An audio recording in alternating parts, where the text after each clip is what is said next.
Saudação fraternal a todos e que a paz do nosso Mestre Jesus seja com cada um de nós. Vamos nesse vídeo abrir o último capítulo de estudo do livro Um Roqueiro no Além. Livro ditado pelo Espírito Zílio e recebido através da mediunidade de Nelson Moraes. O capítulo que vamos iniciar com este vídeo é o capítulo número 7, parte 1, chamado A Missão.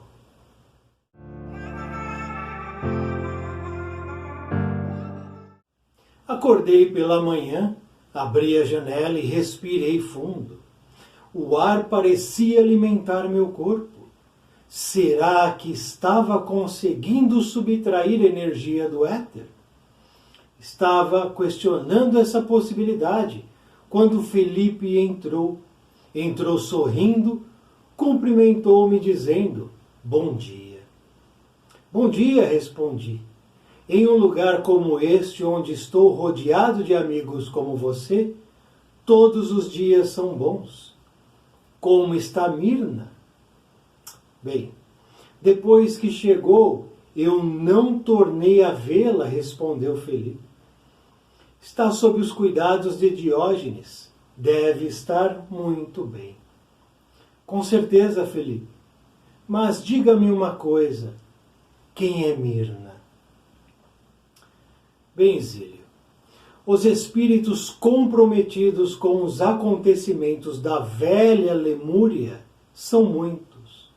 A maioria está dispersa, cada qual buscando os caminhos da própria evolução.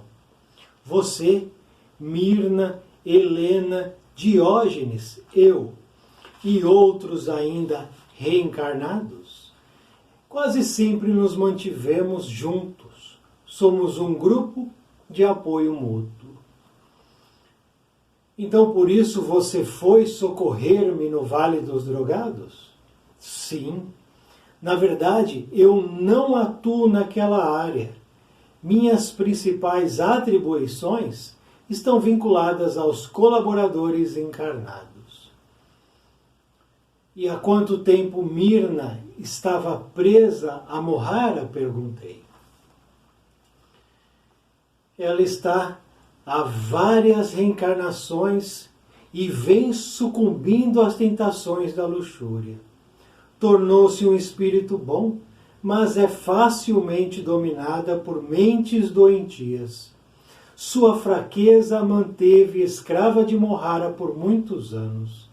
Talvez agora, amadurecida pelo sofrimento imposto pela própria fraqueza, tenha adquirido a força necessária para enfrentar novas experiências com maior segurança.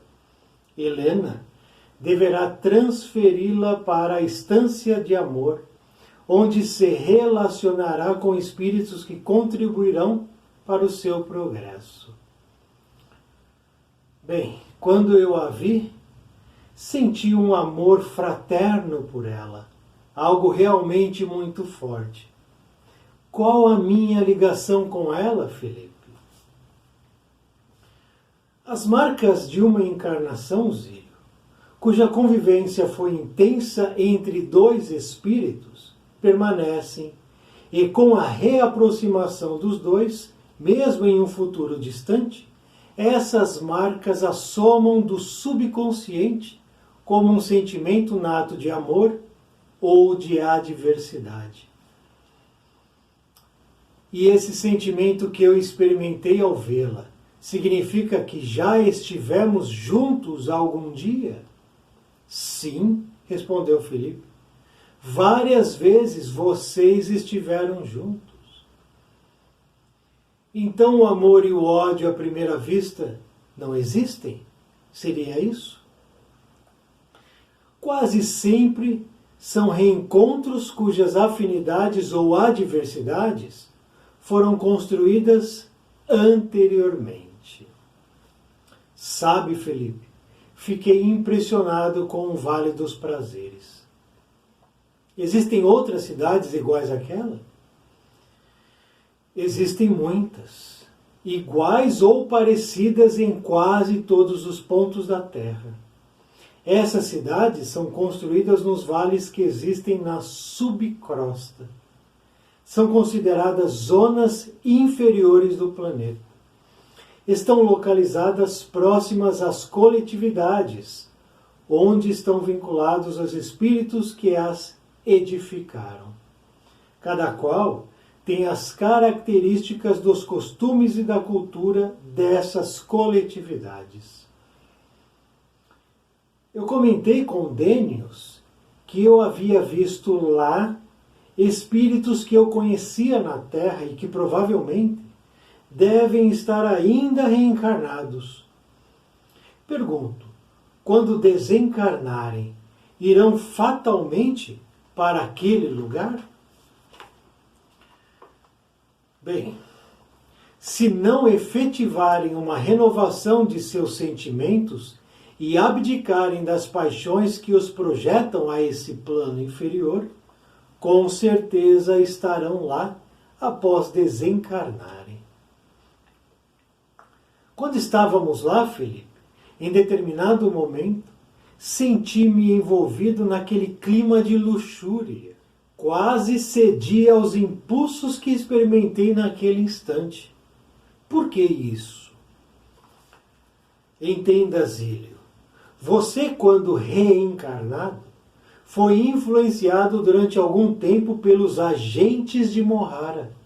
Augusto era um deles, mas com o apoio de Helena e mais tarde, com o benefício da enfermidade, acabou se libertando dos laços que o prendiam àquela organização infeliz.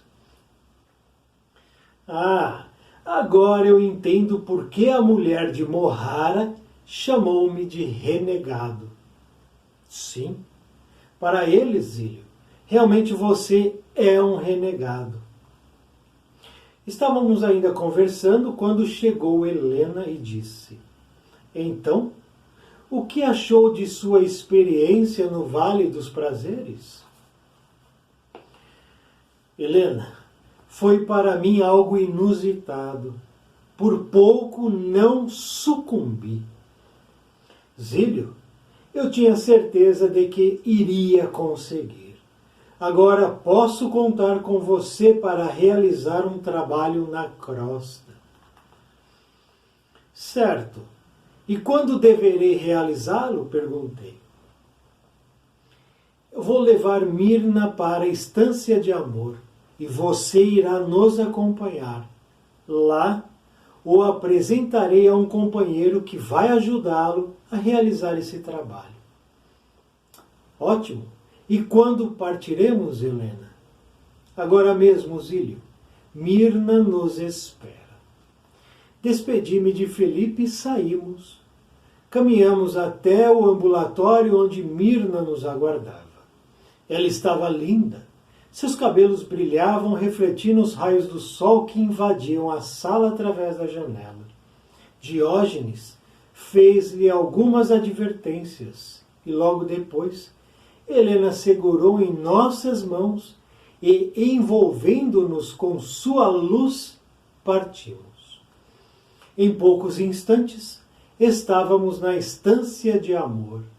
O lugar possuía uma beleza peculiar. Todas as edificações eram rodeadas de maravilhosos jardins. Quase todos os espíritos que passavam por nós tinham a aparência jovem. Mirna estava encantada com o que via e, emocionada, perguntou a Helena: estamos no paraíso? Aqui, Mirna, é um lugar aprazível, onde o bem vibra no éter.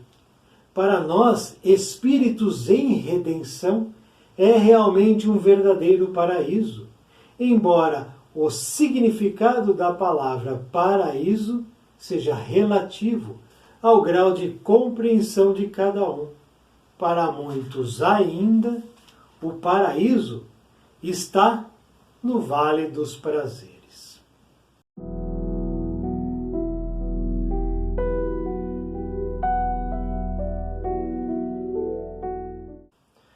Podemos notar então neste capítulo número 7, parte 1, uma completa transformação nesse espírito de nome Zílio. Uma completa e impressionante transformação daquele espírito que no capítulo número 1 estava preso às vísceras corporais do corpo em decomposição dentro de um caixão. Temos aqui um espírito absolutamente tranquilizado, apaziguado, recuperado. Um espírito que já consegue compreender todas as questões que envolvem o desencarne, a continuidade da vida, o trabalho incessante, a reforma íntima. Porque desde o início do estudo deste livro, os nossos estudos caminham sempre para nos incitar à reforma íntima, à mudança do que há dentro de nós, ao abandono do homem velho para o surgimento do homem novo. E aqui temos um homem novo, um espírito novo, Zílio, que renasceu, ressurgiu, ressuscitou das vísceras às quais ele estava preso. Temos aqui então uma ressurreição espiritual. Interessante como certas palavras ganham novos significados a partir do momento que a gente estuda toda a literatura espírita e espiritualista. Acordei pela manhã, abri a janela e respirei fundo. Lembremos que Zílio, quando foi Raul Seixas, ele não fazia isso. Acordava pela manhã, ele acordava à tarde ou acordava já era noite, trocava o dia pela noite e a noite pelo dia. Não respirava fundo, não abria a janela, não se preocupava com o que estava ao seu redor. A preocupação era com ele, satisfazer os desejos dele. E em segundo plano, a preocupação era com a família, os mais próximos. E depois, preocupações que vinham na sequência. Olha a mudança. O ar parecia alimentar o meu corpo. Ele já estava entendendo que a alimentação espiritual pode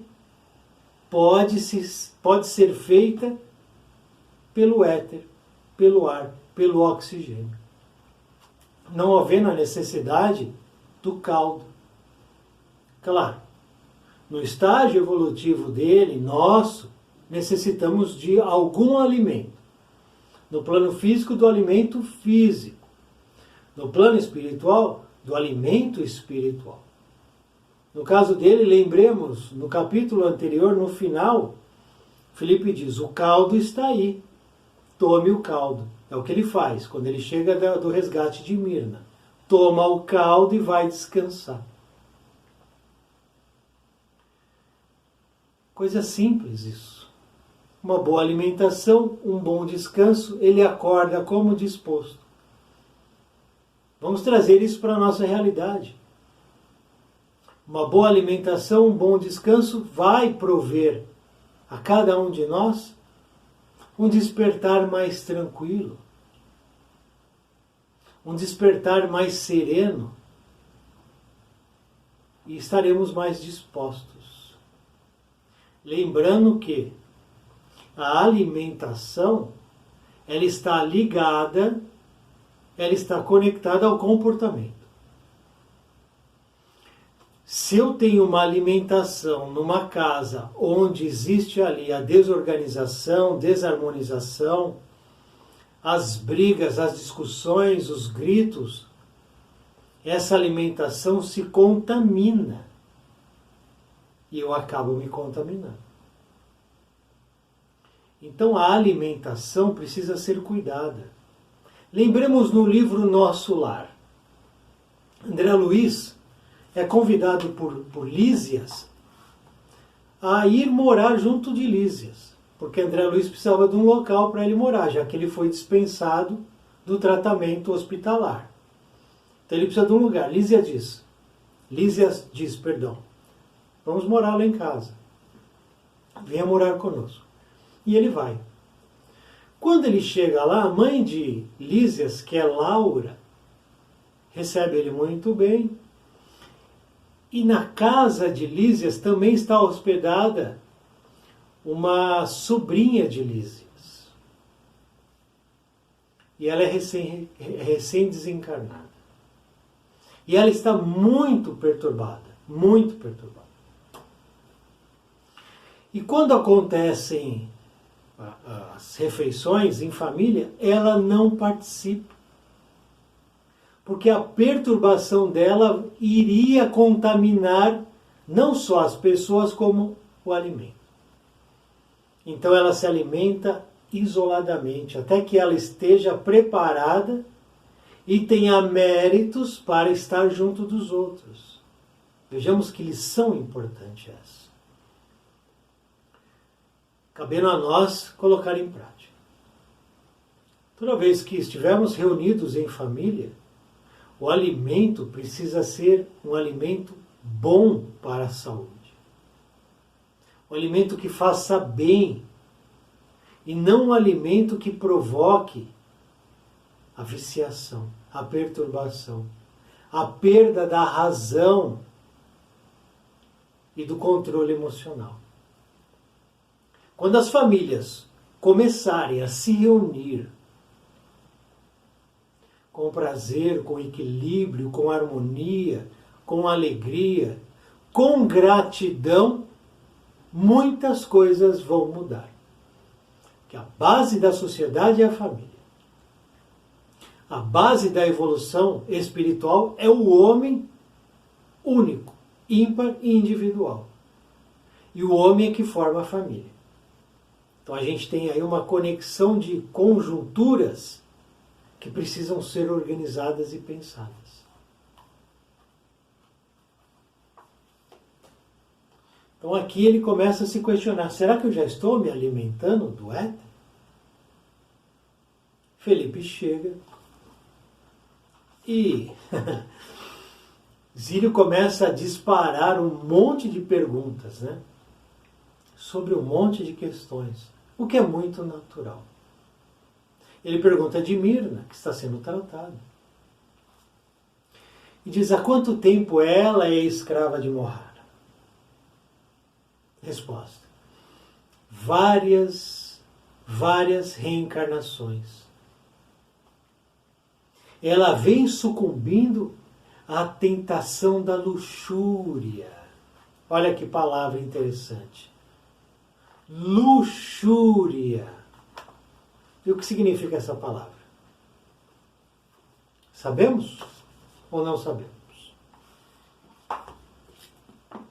Vamos ver no dicionário o significado da palavra luxúria. Vejamos. Luxúria. Corrupção de costumes. Corrupção de costumes. Lascívia, sensualidade. Corrupção de costumes, lascívia e sensualidade. Então, nesses setores, nesses campos, Mirna, há séculos tem caído, tem recapitulado. Mas não é só Mirna não, hein? Será que eu não tenho caído também no campo da luxúria? E recapitulado? Será? Não adianta colocar o manto do cordeirinho. Não adianta. É perda de tempo. Porque fingir uma situação, um comportamento, um caráter, falsear um ideal de vida, não se sustenta. Caiu na luxúria. Mas aqui tem uma questão que Felipe diz assim, ela tornou-se um espírito bom. E aí eu quero fazer aqui um parênteses. Nós não podemos dizer que nós somos bons. Nem Filipe pode dizer que Mirna é um espírito bom. Por que eu digo isso? Porque Jesus, o maior de todos, disse o seguinte, quando o jovem rico o procura e diz, mestre, o que eu preciso fazer para conquistar o reino do céu? Jesus diz, guardar os mandamentos, tá? Diz algumas coisas. Mas antes de tudo, a primeira frase do jovem rico é, bom mestre, que devo fazer para conquistar o reino do céu? Qual a resposta de Jesus? Prestemos atenção em Jesus. O que ele diz? Por que me chamais de bom? Bom só o Pai que está no céu. Nós não somos bons. Bom é Deus. Nós podemos desejar o bem e devemos desejar o bem. Nós podemos desejar ter atitudes boas e devemos ter atitudes boas. Mas dizer que eu sou bom, não. Então aqui, só esse parênteses. Mirna tornou-se um espírito bom? Não. Mirna tornou-se um espírito que deseja melhorar. Deseja fazer as coisas bem. Deseja estar bem. Deseja o bem dos outros. Aí tudo bem. Então é importante a gente ter esse discernimento. Porém, ela desejando estar bem, fazer o bem, ela é facilmente dominada por mentes doentias. Sua fraqueza manteve Mirna escrava de Mohara há muitos anos. É o calcanhar de Aquiles, o ponto fraco de Mirna é a luxúria. E nós temos nossos pontos fracos, todos nós temos. E precisamos trabalhar nele. A minha fortaleza já está concretizada. A minha fraqueza precisa ser fortalecida. E é isso que ele diz aqui. Talvez agora, amadurecida pelo sofrimento este imposto pela sua própria fraqueza, talvez tenha adquirido força necessária para enfrentar novas experiências com maior segurança. O sofrimento provê ao espírito a possibilidade dele entender aonde errou, ele raciocinar, ele pensar, e a partir daí, com a experiência introspectada dentro dele, ele pode ter mais capacidade de reagir a certas fraquezas dentro dele. É o que a gente chama de resiliência. A resiliência surge do sofrimento. Se eu não conheço o sofrimento, eu não sei como lutar contra certas situações, porque eu sempre dou vazão às minhas fraquezas. A própria doença de Zílio o salvou de mais problemas. O sofrimento da doença que ele passou, o sofrimento que ele passou no Vale dos Drogados, no cemitério, perdido, sem saber o que fazer, todo esse sofrimento trouxe a ele bagagem, experiência, vivência. E nós precisamos da vivência, da experiência, da bagagem. Porque sem isso, eu não consigo lutar contra os meus problemas, minhas dificuldades, meus demônios. E ela agora está mais forte. Ela passou por tanto sofrimento que quando surgir uma nova oportunidade de luxúria, ela vai pensar duas vezes. Opa, não sei se eu quero isso mais. Porque o que eu passei foi tão duro, tão difícil. Eu sofri tanto que acho que não vale mais a pena. E aí o sofrimento, então, acaba valendo a pena. sofrer para depois voltar, cair e recapitular, para depois sofrer de novo, não é a melhor ação, melhor escolha, a escolha mais inteligente, né? E Felipe diz para Zílio que ele, Zílio e Mirna tiveram muitas vezes juntos. E nós vamos reencontrar espíritos que são simpáticos a nós e espíritos que não são simpáticos a nós. É o que ele diz aqui do amor e do ódio, né? Quase sempre, reencontros cujas afinidades ou adversidades foram construídas anteriormente. Nós temos um passado gigantesco. Nós já vivemos outras experiências com outras famílias que não a atual, em outros países que não o atual. Tivemos relacionamentos, outros, múltiplos, que não o atual. Isso tudo deixa uma história, um lastro, um caminho percorrido. E desta maneira eu tenho espíritos que eu angariei simpatia deles, amor, fraternidade, e tem espíritos que eu conquistei neles ódio, que eles me odeiam, que eles me detestam, pelas ações negativas que eu pratiquei no passado. E se aqui agora eu estou andando na rua, ou entro numa empresa para trabalhar, ou numa escola, ou em qualquer situação onde eu encontro com o espírito adversário do passado, imediatamente, a inimizade vai surgir. A antipatia ali é automática, porque são dois espíritos que são adversários. E é assim que Deus resolve as questões dos sentimentos menos nobres, como ódio, como vingança, como rancor. É dessa maneira. Pega um que odeia o outro, pega esse outro, junta esses dois numa família, são irmãos. A família vai ser o inferno, né? Briga atrás de briga. Mas é aí que começa a nascer a parceria, o companheirismo, o amor, a fraternidade, a caridade. Começa. Não é de uma hora para outra. Se eu guardei séculos de rancor, não será em 50 anos que esse rancor todo vai desaparecer. Talvez 2, 3, 4 séculos sejam necessários. Depende de mim limpar ou não o que é dentro de mim e a velocidade dessa limpeza.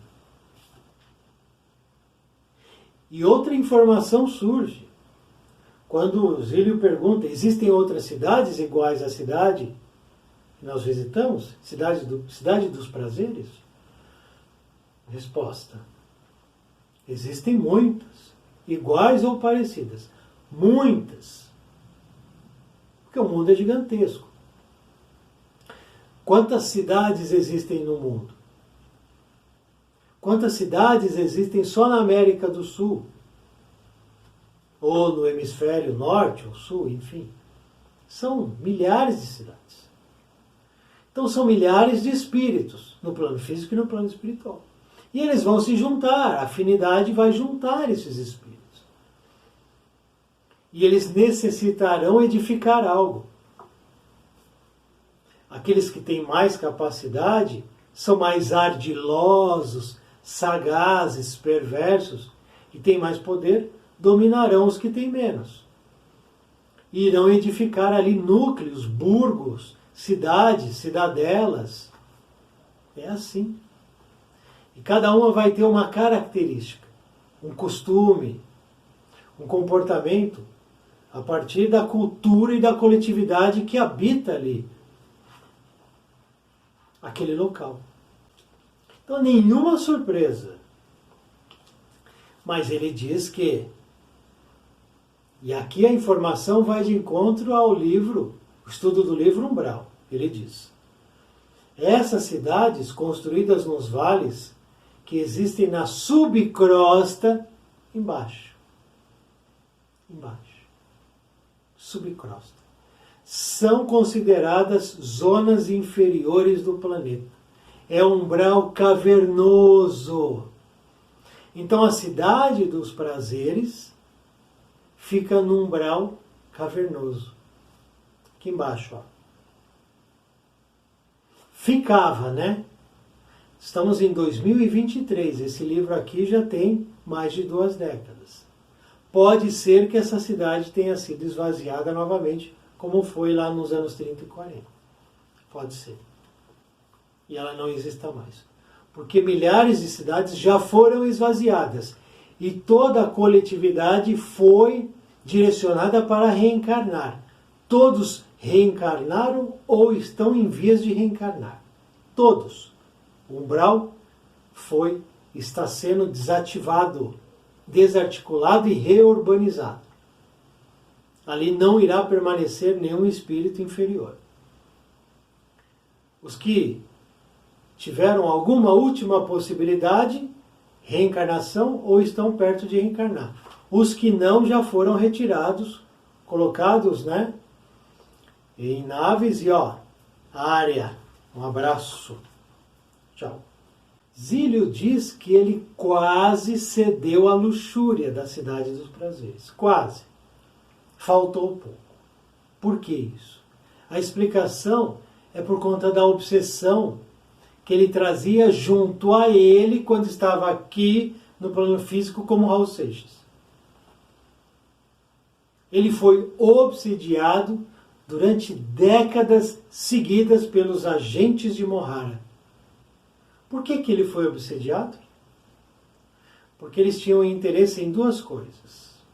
Os agentes de Mohara e toda a coletividade da Cidade dos Prazeres. Primeiro interesse, fazer com que Raul Seixas fosse um divulgador do caos que reina ou reinava na cidade. Ser um ministro, um porta-voz,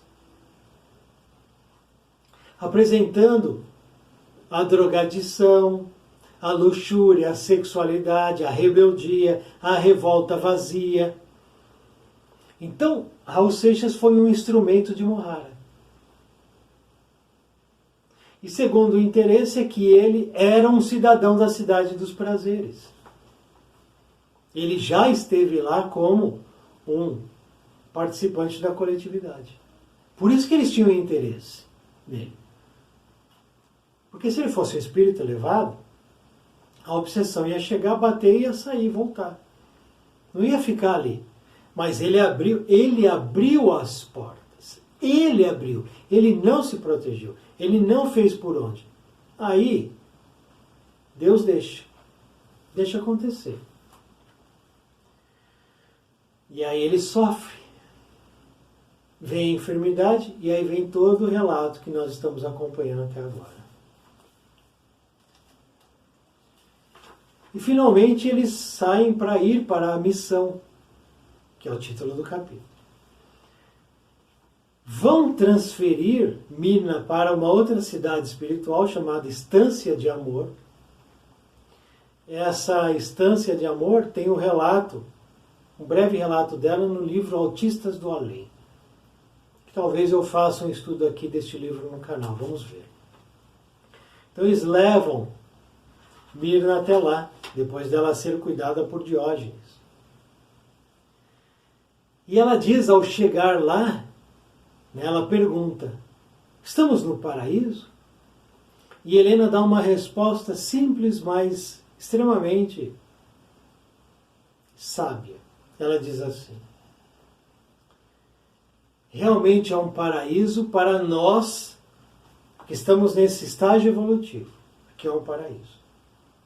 Mas paraíso é relativo, porque o paraíso para um pode ser o inferno para outro, e vice-versa.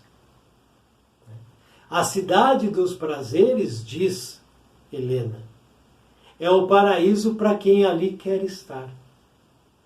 E é o inferno para quem não quer estar, não deseja estar, no caso de Zílio. Para ele foi um inferno. Para Mohara é um paraíso. Se eu tirar Mohara de lá, da cidade do prazer, e colocar na Estância de Amor, para ele vai ser um inferno para Mirna o paraíso. O que isso quer dizer, então? Isso quer dizer que nós vamos edificar um paraíso dentro de nós. Onde nós estamos, nós podemos estar tranquilos ou intranquilos, independente do ambiente externo. Vale o interno antes. O mais importante é o interno antes. Porque se o interno estiver intranquilo, eu posso estar perto de Jesus. Eu posso estar na casa de Jesus. Eu não vou estar bem, porque o meu íntimo não está bem. Então paremos de procurar soluções externas. Paremos. Chega de solução externa. A solução agora é interna. Procuremos apaziguar o que há dentro de nós. Apacentar o que há dentro de nós.